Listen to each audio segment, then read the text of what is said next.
How you doing, YouTube? Matt with Massive Beer Reviews. Back to yet another review. A little bit of Scottish themed hopeful goodness on today's Massive Beer Review in the form of Highland Brewing Company. It's their Gaelic Ale.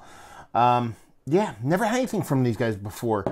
They do not get to my area distribution-wise. So how did I get this? Lucky enough they had somebody, Jim, send me a box of Carolina board and bread beers. And this is some of the stuff that he digs on.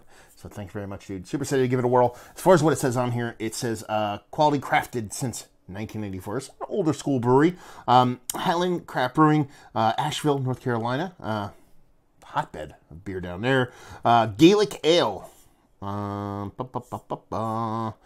Let's see. On the side here it says, first brewed 1994, our flagship beer is an exceptionally balanced American amber ale. Cascade Willamette hops add a complex and delicate hop flavor and aroma to the rich malt body, which finishes with a slight touch of caramel and sweetness. 5.5% alcohol by volume, and that'd be that. Pretty much in some brewery history, stuff like that.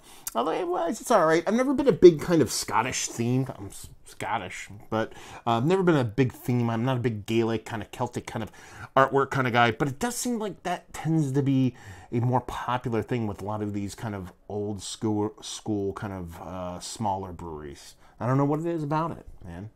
Maybe that's because beer's fantastic over there. I don't know.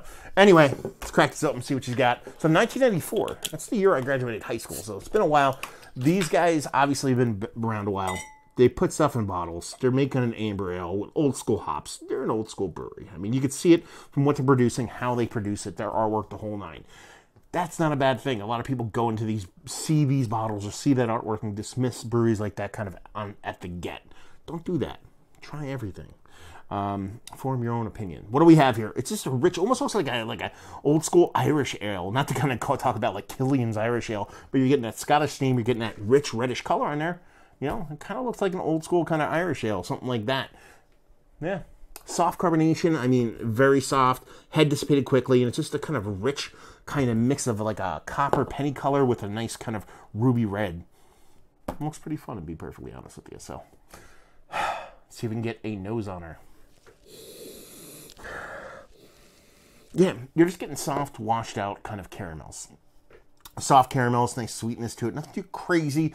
A little bit of nondescript bittering just floating around the edge of all of that. And that's pretty much it. 5.5%, it's not a huge beer. But it reminds me a lot of like kind of like a smaller shilling kind of ale. So, she looks good. She smells pretty tasty. Let's see what she's got. Cheers.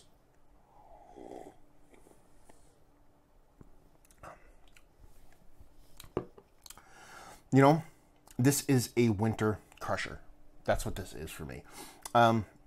Infinitely well made. Super clean, crisp. You get a nice kind of pop of that kind of soft caramels kind of floating around in there. It's a little bit darker. A little bit not as sweet as caramel. But it's nice. It's rich. It's tasty. The bittering there is just there for kind of utilitarian purposes. It's bitter enough to where you get the bitterness, but it's just enough there to kind of balance off that sweetness, which isn't too big to begin with. And she's really well made. Nothing as far as like, you know, off flavors and nothing like that. Just super chuggable, super tasty. Honestly, this is a really good fucking beer, to be perfectly honest with you.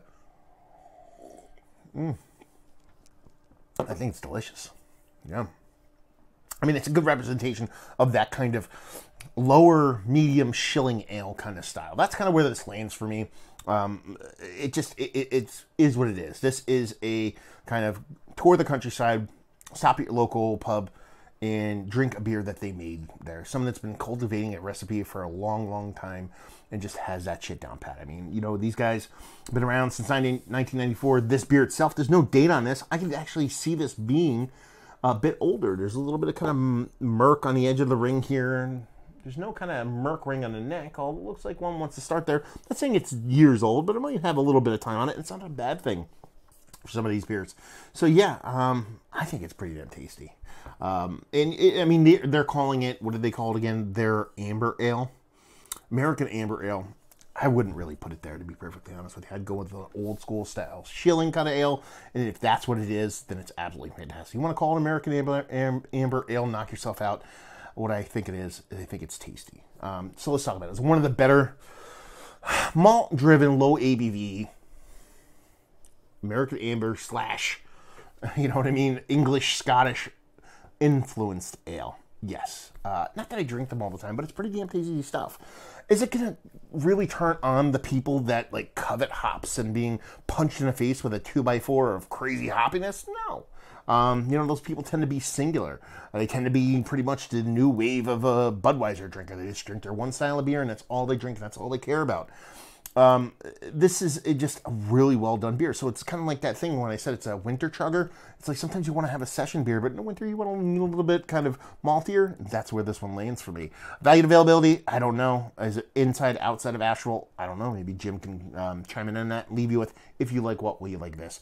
If you like malt forward beers, if you like old school English style shilling kind of ales, if you like, you know, kind of doppelbocks, if you like kind of robust lagers, if you like those kind of beers, I think the way the malt comes off in this, it's really going to turn you on because it's really well made, exceptionally well made, clean as fuck, and just gives you what it's supposed to give you. It is made what to the T what this beer should be, and it's a really nice chuggable, malt forward, balanced, well made beer.